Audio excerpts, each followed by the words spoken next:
In a village by the tall baobab tree, an elder's voice in whispers sets us free. Jubosmiles on screens. It was a raining Wednesday afternoon when Mama Adaeze's world shattered.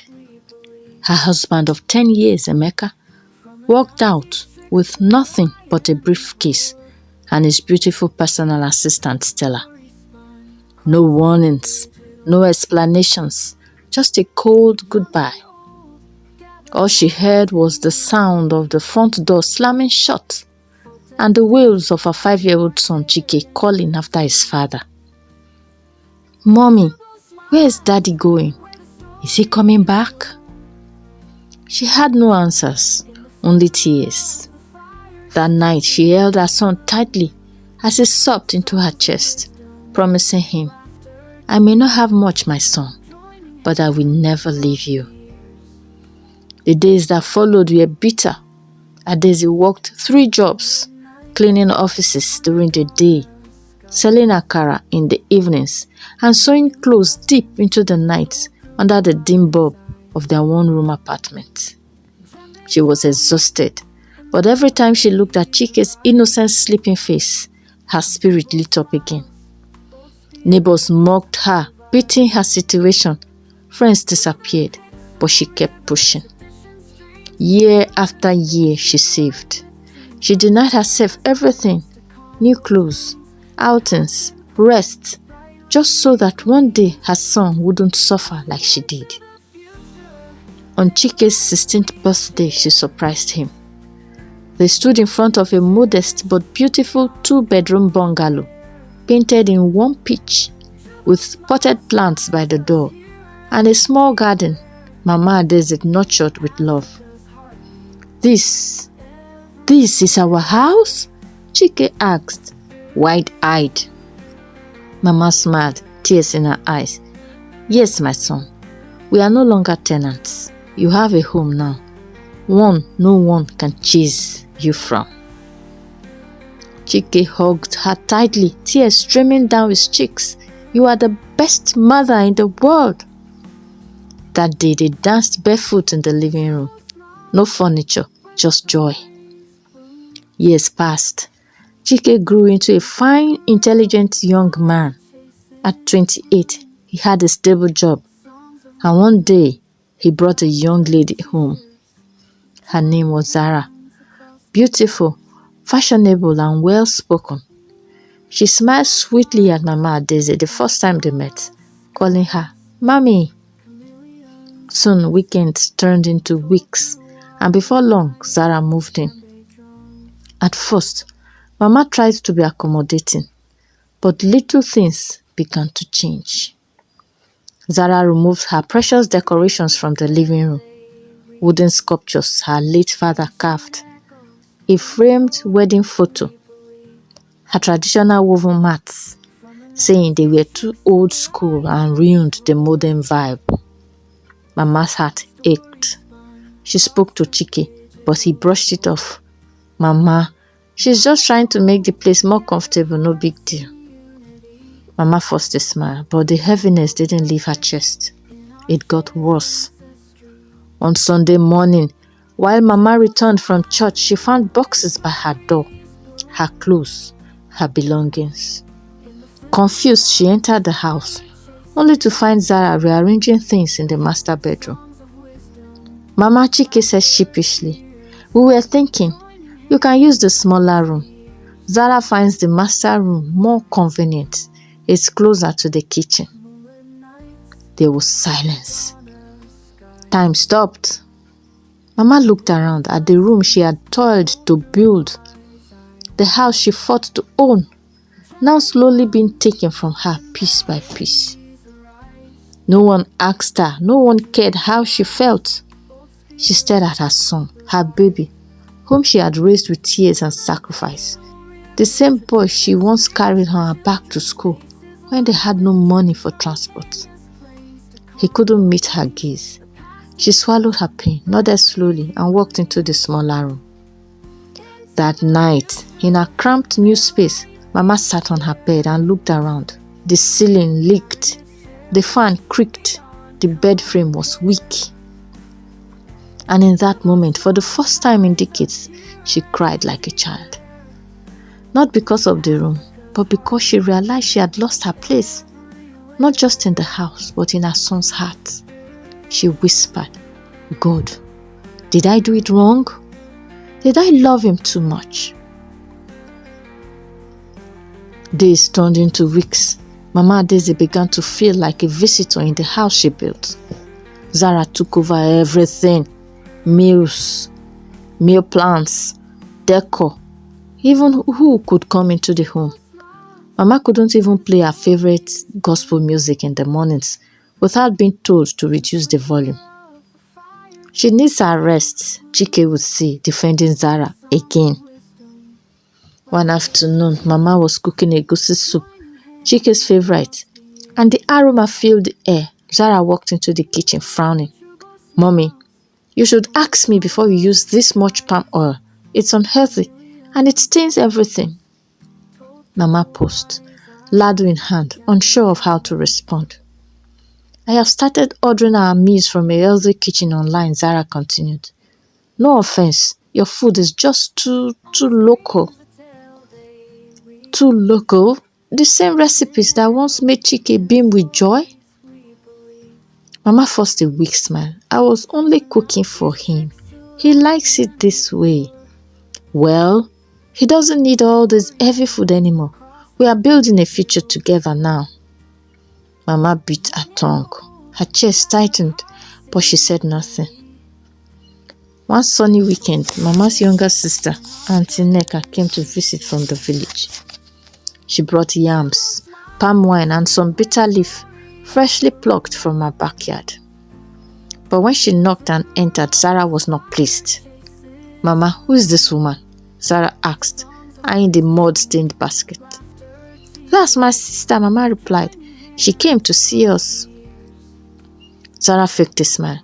I wish you told us earlier. It's just that the house is a bit cramped and I already cleaned. Later that evening, Chike told Mama, next time, Mama, please inform us before bringing anyone home. It's about boundaries. Boundaries? That night, Auntie Nneka asked Mama quietly, Adaeze, is that how they treat you in your own house? Mama smiled faintly. Let's not talk about it, I'm fine. But she wasn't. Her spirit was shrinking. The house no longer felt like hers. Her son was slipping further and further away, and her silence was becoming a cage. Then came Chike's 29th birthday. Mama had planned a surprise for him. She baked a soft, moist coconut cake from scratch, just like she did when he was a child. She laid out old photos, set the table with traditional dishes, and even wore her finest Iro and Buba. But as she walked out of her room holding the cake, music blasted from the living room. Zara had thrown a party. Friends filled the space, laughing, drinking, taking selfies. The decor was modern. Blacks, gold, and balloons that read cheers to 29. Mama stood frozen at the hallway, holding a simple cake, decorated with shaky icing that spelled out, my sunshine, my pride. No one noticed her. Then Zara spotted her and rushed over. Oh, Mama, you didn't tell me you were baking a cake too, she said with a smile that didn't reach her eyes. But we already ordered a fondant one from Luxe Bite. Come, let me help you carry that one to the kitchen. Before she could protest, the cake was taken from her, and just like that, her moment vanished. Later that night, she sat in her room quietly, eating a piece of the cake she baked. Alone. One evening, Mama overheard Zara on the phone. She's always in the way, always there like some ghost. Honestly, I wish she would just go and stay with relatives or something. Mama stood still behind the corridor wall, her breath caught. Later that night, Chike came into her room. Mama, Zara thinks it might be a good idea if you take a short break. Maybe visit the village just for a little while to relax. She looked at him. searching his face for signs of the boy she once knew, but all she saw was distance. She nodded slowly. "All right, my son, I will go." A week later, after the birthday party, as Mama was packing her things to leave, Chike and Zara came into her room with a brown envelope. "Mama," Chike began gently, "before you go, we wanted to take care of some paperwork, just to ensure things are in order." Zara added with a warm smile, "It's just some simple property papers, nothing serious. We just want to help manage things while you are away." Mama's hands trembled as she opened the envelope. It was the house document, the one she toiled and suffered to pay off, the one she built from sweat and hunger. And now they wanted her to sign it over. She looked up, her eyes burning with betrayal. "You want me to hand over this house to you?" "Mama, you are getting older," Chike said, avoiding her eyes. It's the best. It's best the house is in our name now. We are just looking out for what is best for you." Mama said nothing, but in her heart something shattered completely. That night, while Zara laughed loudly in the living room over a TV show, Mama quietly wheeled her box out the back door. She didn't go to the village. Instead, she booked a room at a quiet hotel on the outskirts of the city and turned off her phone. For the first time in a long time, she slept without anxiety. The next morning, she took herself to the bank, because what no one knew, not even Chike, was that Mama had been saving and investing secretly for years. She invested in land, treasury bills, stocks, even a silent share in a fast-growing grocery chain. Now everything was matured, and Mama Adaeze was no longer just a mother. She was a wealthy woman. She bought herself a 5-bedroom mansion in one of the most serene and secure estates in the city. White fences, green lawns, automatic gates, and peace. She bought a sleek black SUV, one with massage seats and Bluetooth radio. No second-hand embarrassment. No one telling her to turn down her gospel music. She got a personal chef and a driver. Mama traveled to Dubai, took a picture in front of the Burj Khalifa, sipped fresh juice by the beach in Zanzibar, wore jeans for the first time in her life, and posted selfies with big smiles. For the first time since her youth, Mama Adaeze was living, not just for anyone, but for herself. She laughed harder, slept longer, and danced like no one was watching. Months later, Chike saw photos of Mama on Facebook, smiling in Paris, wearing designer sunglasses, relaxing in a spa. He was stunned. He hadn't heard from her since she left, and now it seemed she had more than just village peace. He called, she didn't answer. He sent texts, she didn't reply. Finally, he and Zara showed up at the gate of her new mansion, shocked at the grand door. Security told them to wait. When Mama finally came out, she stood tall, radiant, confident, and dressed in a flowing sky blue kaftan that shimmered in the sunlight. Chike ran to her. "Mama, why didn't you tell us?" Zara smiled sweetly. "We have missed you. Please come back home. We are sorry." But Mama saw it clearly now. They came not because they love her. They came not because they were guilty. They came because they were greedy. She simply smiled. "Thank you, but I'm doing just fine where I am." Weeks passed. Chike called, begged, even sent pastors and uncles, but Mama had made up her mind. She invited a legal team and created a foundation dedicated to helping single mothers and widows who had no support, just like she once did. She named it the Adaeze Strength Fund. She donated her wealth, not to those who abandoned her, but to women who were rising, surviving, and fighting for their children like she once did. She bought homes for some, trained others in business, sent their children to school. And as she sat one day on her balcony, sipping fresh juice, watching the sunset, she smiled. "I gave everything to raise him," she whispered to herself. "Now I give the rest to myself and to the women who deserve it. Even after Mama refused to return or hand over her wealth, Zara wasn't done. She sat Chike down one evening with crocodile tears in her eyes. "Your mother is being influenced," she said softly. "Maybe someone is controlling her. That's not the woman who raised you. How could she abandon you like this?" Chike turned between loyalty and confusion, sighed. "She has never acted like this. She always puts me first." "Exactly," Zara jumped in. "That's why I think she's been manipulated. Or maybe she's testing us to see if we'll fight for her." Then she leaned closer, voice lower.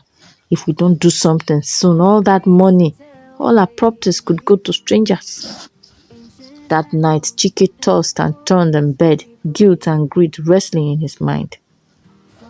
In the weeks that followed, Zara continued her manipulation. She suggested calling Mama's old friends to guilt trip her.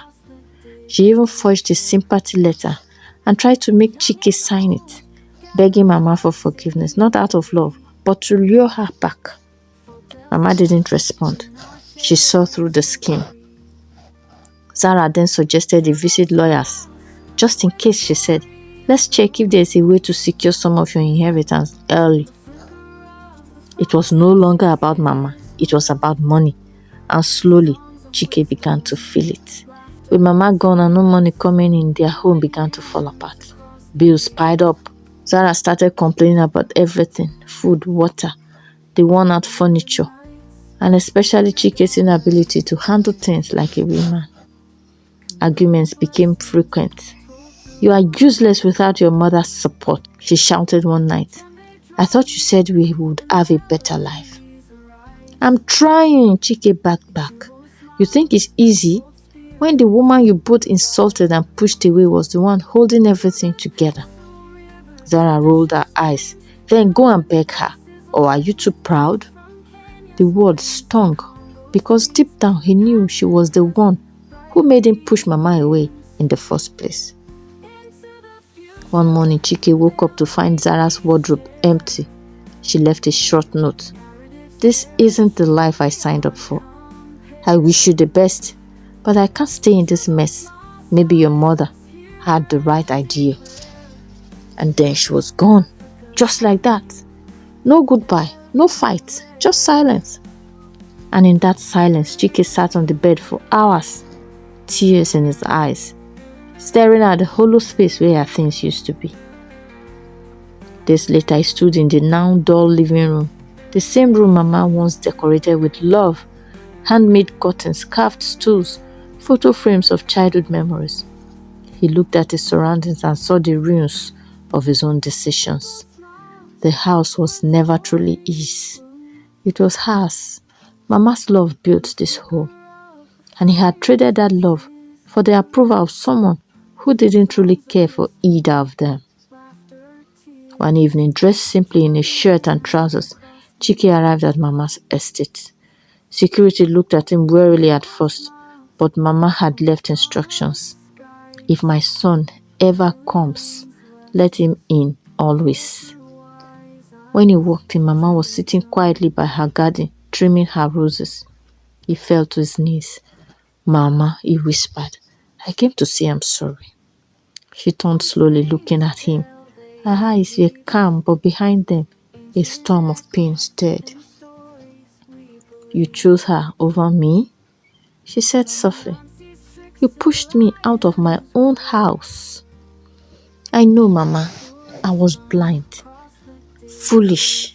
I allowed her to poison my mind against the only person who ever truly loved me." He looked up, eyes glistening.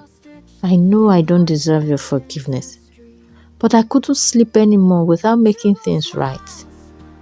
There was a long pause. Then Mama whispered, "I loved you too much to hate you." And just like that, she opened her arms. Chike rushed into them, crying like he hadn't since he was a boy. They stood there, mother and son, bound by a love that pain had tried but failed to kill. Mama didn't forget what happened, but she forgave. Slowly, she allowed Chike back into her life, not as the center of her world, but as a son who was learning again how to love properly. He joined her in some of the outreach programs she had started. He met the widows, the single mothers, the children Mama now supported.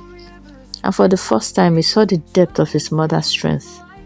Not just as his mother, but as a woman who rose from abandonment, betrayal and heartbreak to become a source of life for many. Months passed. Chike didn't just say sorry, he showed it. He started volunteering at Mama's foundation. At first, people looked at him with suspicion. They had heard the stories, how he let his mother down, how he chose greed over gratitude. But Chike came early, stayed late, listened to widows tell their stories, helped package relief supplies, and knelt before women who reminded him of what his mother once was. Broken, unseen, yet powerful. Mama watched silently. She didn't rush to praise him. She let time test his sincerity. And over time, she began to smile again, genuinely, when she saw him doing good, not because she asked him to, but because he wanted to. On the 1-year anniversary of the Adaeze Strength Fund, a large crowd gathered at a community hall. Widows, single mothers, children who had been given scholarships, business owners whose first capital came from Mama. Mama was the guest of honor. By this time, Chike stood beside her, not as a dependent child, but as a man who had finally grown into humility. He took the stage. Once he began, voice trembling. I betrayed the woman who gave me everything. I let someone convince me she was a burden, when she was actually my backbone. He paused, eyes glistening. Today I stand here not just to honor her, but to honor every woman who has struggled alone. I want to dedicate my life to supporting this foundation and ensuring that no woman who gives everything to raise her children is ever left behind. The crowd stood, applauded, some cried. Mama stood too, tears in her eyes, her heart swelling with both grief and grace. He had made mistakes, but now he was trying to walk in the light she had lit. Later that evening, Chike sat beside Mama on the porch of their new home, watching the sunset. Mama said softly, "Do you think you will ever trust me again the way you once did?" She didn't answer immediately. Then she said, "I loved you with all I had. Even when you failed me, even when I walked away, I left my heart behind.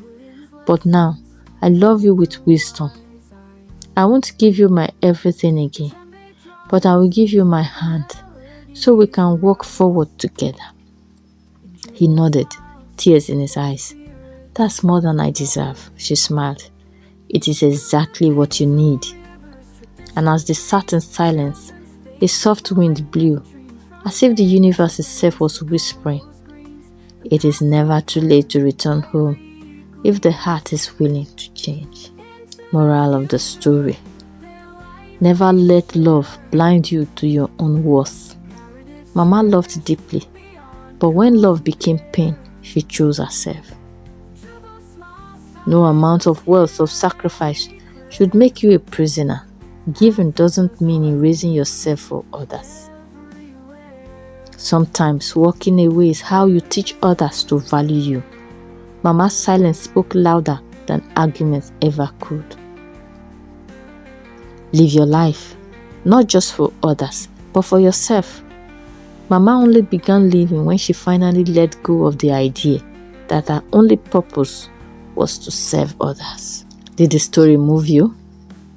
Did it remind you of the silent sacrifices mothers make every day? If you believe in telling stories that touch lives, teach lessons, and heal hearts, then please like this video, leave us a comment, and most importantly, subscribe to this channel for more unforgettable stories like this. Because here, we tell the tales the world needs to hear. Skies, chameleons' lessons told through wise eyes, djembe drums.